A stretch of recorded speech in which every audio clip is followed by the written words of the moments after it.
Today we're going to start with rolling patterns. We're going to expand our rotational understanding to the rolling pattern. Dr. Nicholson will be demonstrating and we will be breaking it down. Perry's working on an article right now with video we talked about. We've been breaking down the rolling pattern. So it's an SFMA assessment. So this is, if you look at this pattern here, we're going to go upward torso. This is the one here where they use the cue to use your neck and your eyes, because your body will go where your eyes go. For people that don't use their eyes in their head, they're never going to get this. And how many people in this position have weak what? Neck flexors. So they're already at a disadvantage. Okay. So what we look for is, this is paralyzed from the waist down. Okay. What I'll usually do for me is anybody, can somebody be a volunteer that doesn't have a camera? Can stand right here. And I want you to put your feet. Actually, I'll show you a cool way to do it without the hands. Okay. Stand up. Put my feet on top of your feet. So you can't use them. Like that. And what I'll tell the client is, you feel the pressure on my foot? That doesn't change. I don't want any more, I don't want any less. And you can stand up and you can observe a lot better. And you can get a sense of what happens from here too. Does that make sense? Mm-hmm. Okay. So if the hand's overhead, you want to flex your head up, you look this way, you use only this arm to bring you over. Okay. And most people will pop this leg up because they have weakness here, they may be facilitated down there. Or what were we going over yesterday with rotationals? It's all in transverse abdominis, obliques, things like that. Okay? So you come up, lift up, bring over, and that way. Okay? Most people are going to get stuck, and they start to sweat, and they actually start laughing because they're like, "You're kidding me, right? I mean, is it that hard?" Okay? And then you bring them back the other way. So you look to this side, arm leads you, roll right back. That's then the prone one is much easier than the supine. Supine is more difficult. Yeah. Prone, but somebody can get one, but they can't get the other. Yeah. Right. Right. The other thing fun is that they're going to dig in this foot. Right. You got to be very observant because people will cheat all the time. That's what the body's programmed to do. It's designed to cheat and get me over there any way I have to, and it'll be very subtle. But there's ways that you can make it easier. You can have people, instead of a straight arm, they can go bent arm. There's ways to regress that. But if I did this on the other side, then I would compare that. I've had people nail one side, and then the other side, they're like a dead fish. So if I'm on this side here, and I flex up, like here, then I'll go over. And you're going to see I'm going to struggle more on this side. I can tell already. Okay. See? I can't. I really can't get over that way. So this is a good one for us to work on with me. Here. And it's probably going to be something on this side. A glute issue. Because I told Dave I had a quad strain here last week. Because last week I could roll. No problem. On the ground. Remember when we were doing it? We were video Skype and I rolled 1, 2, 3. Now I'm stuck like a rock. Okay. So I need help. You'll be the devil. But that's the premise of, that's why in my evaluations, what I do with anybody, rolling is always included in the program. Because it doesn't really matter if you're in pain as well. Because if I get you down on the ground, you don't have a lot of gravity pulling on you. There's not difficult moves. I just need to see if you can actually function with it. Okay. That make sense? Yeah, it's great. Thank you. So stay down there. I'm gonna. And now we're going to break down. We're going to break down what happens when Perry rolls. Okay? Mm-hmm. I will say, what do you think is happening when he does the 4 different rolls? And we are going to have this on film. Ken's filming it with a good camera. Tony's filming it with a good camera. So you guys are going to make us CDs of this, okay? Because this is something new. We didn't do this in the last level 2. All right. So You want to start the easy one, the lower torso? I want you to start with the lower torso. All right. So go ahead. Okay. He puts his arms up overhead. He's going to bring his right leg over. Now this one, just to let you know, you don't need to use your head No head. on this one. Right. On the lower part. Right. Okay. No upper body, lower body. I'll Okay. just go and start to break it down. Start. All right. So stop. What's he doing? What's first thing? Hip flexion. Hip flexion. So the hip flexors have to be functional, right? Yeah. What if the hip flexors aren't functional? She ain't getting over. Huh? He ain't getting over. Unless he starts tweaking something else. He's going to cheat if his hip flexors aren't I working. may push this. He's going to push his left foot if his hip flexors aren't working. This is like a gait pattern, right? That's why I put this in after we did all this other stuff. We did gait, we did rotations. It was to build up to this, like I can hear the drum roll as a crescendo. We're building up to the, you know, to the, what's not the conclusion, the, what's the word? Climax. Culmination. Climax, the climax. That's a better word. Climax, good word, love climax. All right, so here we go. So hip flexion has to work independent, well, it's not independent, but you don't want it to be compensated for by the left foot being pushed down, which is what Perry said, put your feet under there. So if you feel him lift his leg up and that left foot goes into the ground, that's a problem, okay? So good. Keep going. Here we go. Now there's adduction. Okay, now when his leg goes over like that, what has to work on his right leg? What's working? His glute, yeah, his internal rotators have to work, right? What else has to work? His obliques have to work, right? So he's doing, which kind of thoracic rotation is happening now? Right thoracic rotation. Well, it's really lumbar rotation. Yeah, it's really right. You're right. Yeah, but what's happening with thoracic? They're stabilizing. They're stabilizing, right?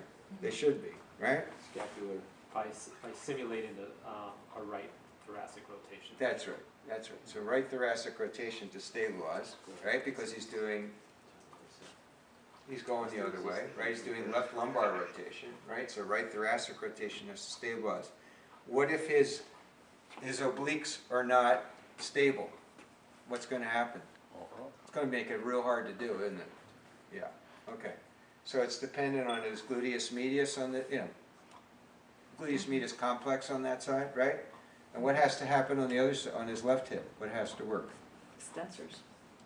Piriformis. Piriformis has to work on the other side, right, to help create that movement, right? Maybe a little neck extension too to hold temporarily.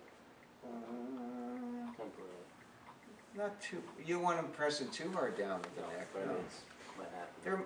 There has to be some neck stabilization going on, yeah. Some people might, I mean, they Can may we try say- to extend Yeah, it. they might have to, you will have to watch and see if they cheat by pushing their head back in there to Right. create more stability, right?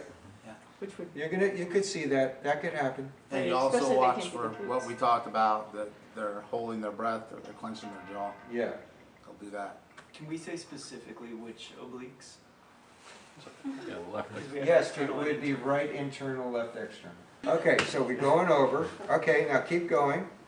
All right, so what's happening now as he comes over? What has to happen? Drawing on his left lat.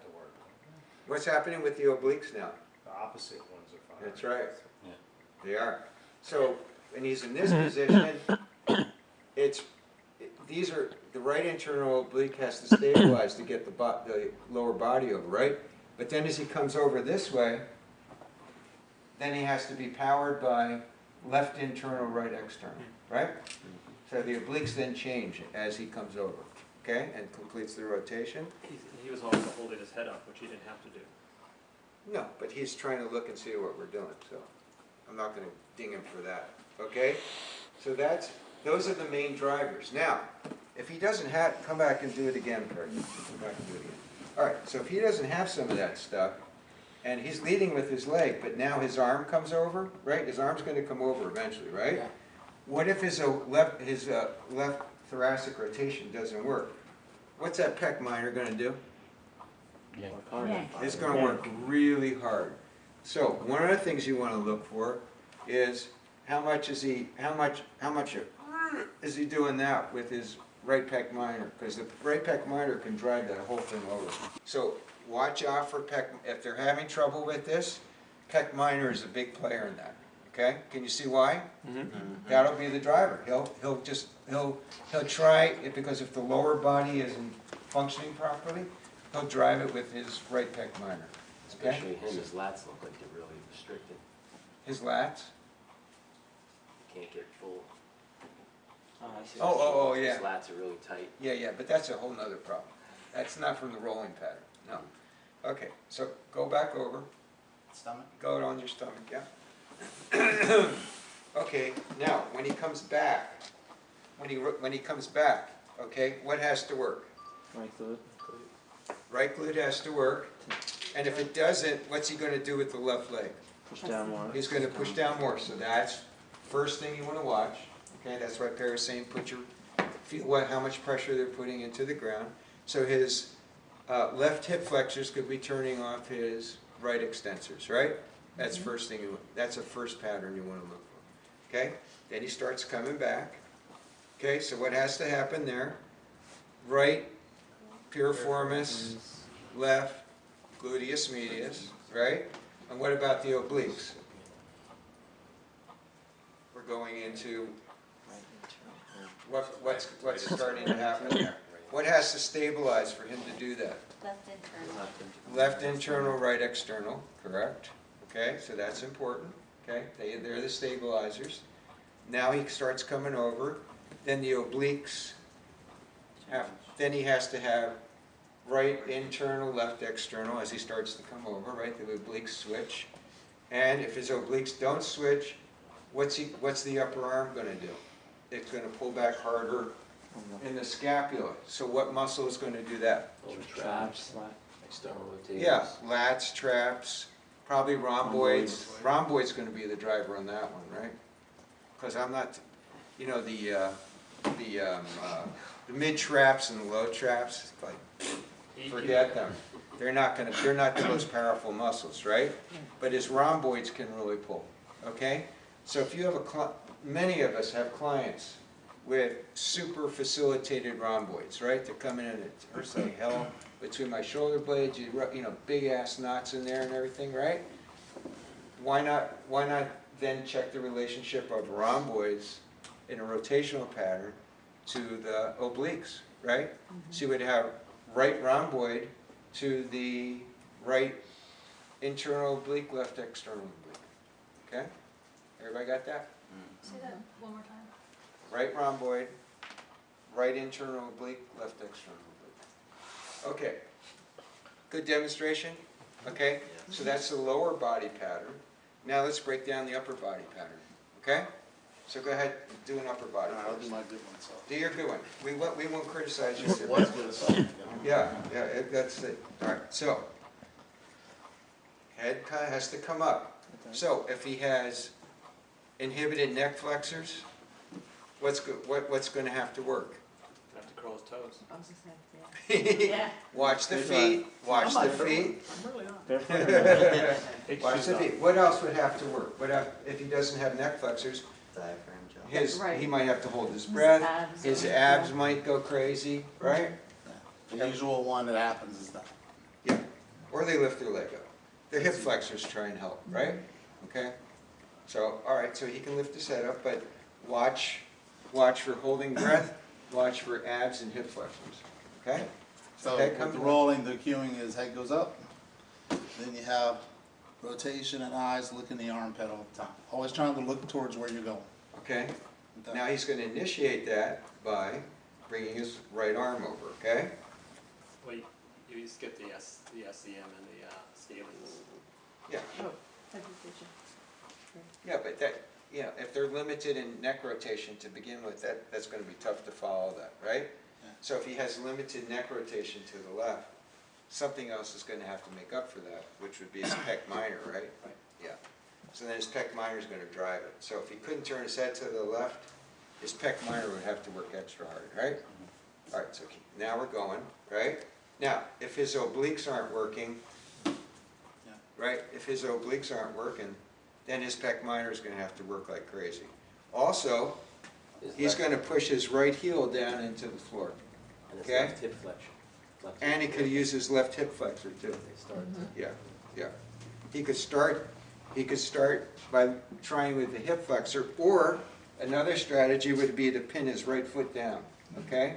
I think it'd be more likely to see the right heel pinned down to make that happen, okay? Lifting it up in the air is not going to create as much stability as pushing the heel down into the floor. That make sense? Yeah. So watch out for that heel as they're coming over. Pec minor can take over for the obliques. So now we're doing left thoracic rotation. So it would be left internal, right external oblique. Okay? Over you go. And of course, his hip has to work to make that happen, so that would be his right gluteus medius. Right piriformis could inhibit that. Right gluteus medius with his left piriformis to make that happen, right? Okay, so now come back. Go ahead. Right, head You extension. want to talk about the neck or not? Yeah. Yeah, Just so, the head extension. Go in extension and rotation, and I'm looking where I'm gonna wanna go. okay, what if he can't extend his neck? What's gonna happen? Backline. Back line's gonna be in trouble, right? Have you ever seen anybody not even be able to get into that position? Because that's pretty hard for some people. They're so Into this position? Well, if they have low back pain, yeah. lats, everything just locked up. Yeah. Shoulders. Oh, yeah, yeah. With their arms up over their head? Okay. Again, I would never even work with somebody until I could get them so that they could do this pattern comfortably, right? Then you have to break everything down to get their arm up over their head. So we're gonna assume that we've done all that first, okay? So here, Perry comes back, his head turns to follow his arm. All right, so what has to happen there? What's bringing his arm back? Rhomboids, mid-traps. Rhomboids, mid-traps, right? Mid-traps, rhomboids, okay? QL on the opposite side. What if his mid-traps are inhibited? Then what? What has to work harder? Posterior delt. Yeah, that, his triceps, posterior delt. What else would have to work harder to make him go back if his mid-trap wasn't working? Rhomboids. Upper traps. Huh? Well, Upper traps. no, not really. I won't worry about that so much. Rhomboids, yeah. But what's gonna happen in his hip? Right, if his shoulder isn't working, what's his hip gonna do? Oh, try Oh, to is throw it over. His right piriformis is gonna work like crazy, okay? To try and get that body to come over, right? His left glute med. His left glute med is right piriformis. So there's another relationship. If somebody has mid-trap rhomboid problems, look to the hip. Look to the rotators in the hip.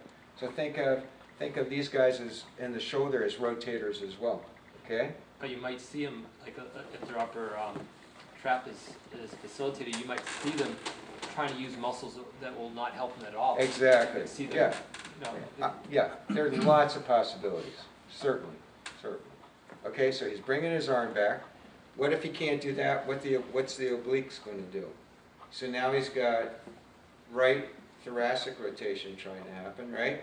So his right internal oblique, left external oblique, one of them may be compensating, again, for rhomboids and traps. So that gives you another way to work with rhomboids, okay? We're breaking down the rhomboids here, okay, because they are a problematic muscle. Okay, he comes over, and then he has to drive his hips that way. If he can't use these glutes on this side, the piriformis isn't working, watch out for that left heel pushing into the ground to make that happen. So that would mean that his opposite side glute could be compensating for the one that's trying to come over, right? So go back to where you're going to drive your hip over. Yeah, put your leg back there. Yeah, like that position, right? Come back, watch what happens to happen. So here he comes. Okay, say he can't bring that leg over. What's he going to do with this one? He's going to push off this one, right? So watch out for that. Watch out for that, okay? So that's all the things, that's all the way people can cheat on this stuff, okay? be TF. So understanding this kind of patterning is really important in understanding rotational relationships, okay? And then it gives you a nice breakdown of muscles that you have problems with clients, right? Like the rhomboids. You never thought there were so many possibilities for working on rhomboids, right? But it all comes out of here, right? So rhomboids coming back this way, they can work with your hip rotators on the same side, right? They work together to do this, right? They also work with your obliques, right? So there are more possibilities for working on rhomboids, okay? Thinking of them as rotators, okay? Is that good? All right. So Perry now has a problem. Which one? Left supine. going over. Okay. So let's watch him do left going over. I don't see much. All right, but let's see if we can help him. All right. So here he comes. And just cheat. Let's watch him cheat. Okay. Make it happen. Up. Here we go. Here we go. Okay. He's pushing off with the left and lifting up with the right. Okay? I'll go over and come back. Okay. See, once he gets over, he can do it. Okay, so he can go back the other way. That way is easier. Going from prone to supine, of course, is much easier. Right? But now we're going to go supine to prone again. All right, watch his legs. Here we go. Right leg comes up. Right leg comes up. Yeah. And what does that tell you? That's telling you that his obliques are not firing, so he's lifting his right leg up and he's pushing his left leg down to make his obliques work. Okay? So I'll bet you anything that when we test his right internal, left external, one of those is going to break down. Okay?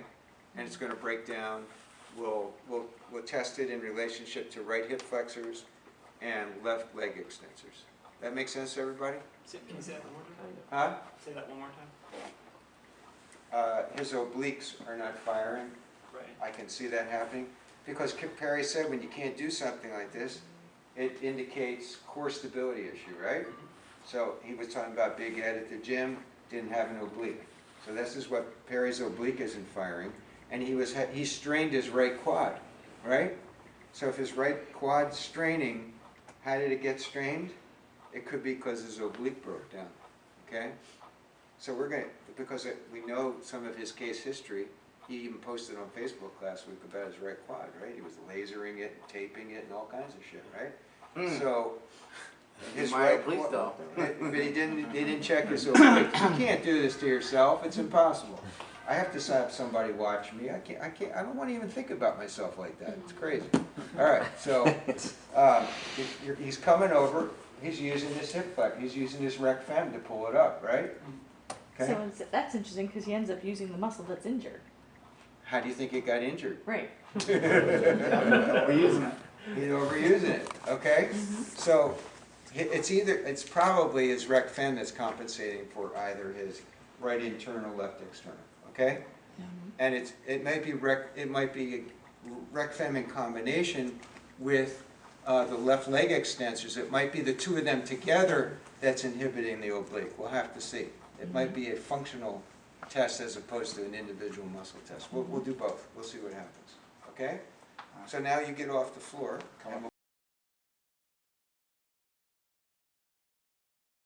right roll. He's going to roll from left to right now. Okay? Watch his legs. So good. I didn't feel like I was going to get stuck at all. No, that looked great. No stuck. No, you didn't get no. I didn't even have to No think stuck. No stuck. No stuck. Okay. So, what did we learn from that? NKT. Can you do that? NKT and SFMA are pretty damn good combinations. What we learned from that. Okay. But more importantly, it's adding on to your understanding of rotational patterns. Okay. If that oblique doesn't work, something else has got to work, right?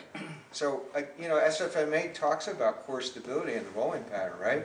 But it's a matter of just breaking it down into smaller patterns, right?